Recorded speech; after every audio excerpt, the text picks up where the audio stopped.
Welcome to the Banker Lamp. Please enjoy the video. In this video, I will show how to make cookies using microwave. Mix 1 cup flour, 1/4 teaspoon baking soda, and a pinch of salt in a bowl. Cream 1/2 cup softened butter with 1 cup sugar until creamy, then stir in 1 egg and a teaspoon of vanilla. Fold in chocolate chips as desired.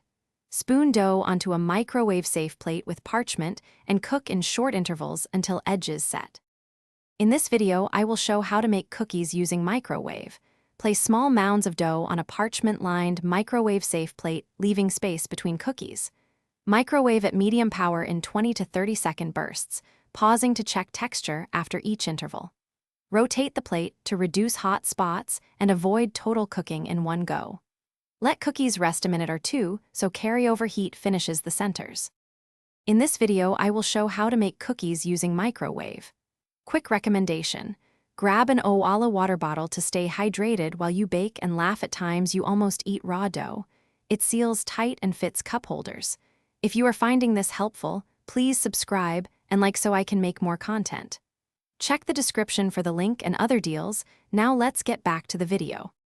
In this video, I will show how to make cookies using microwave. Try swapping chips for chopped nuts, raisins, or a sprinkle of cinnamon to vary flavor. Reduce sugar slightly for less spread and a chewier bite, or add 1 tablespoon milk to soften a dry dough. For crispier edges, leave cookies to cool on a wire rack. For softer results, cover them lightly while cooling to retain moisture. Thanks for watching. If this was helpful, leave a like and consider subscribing. See you next time.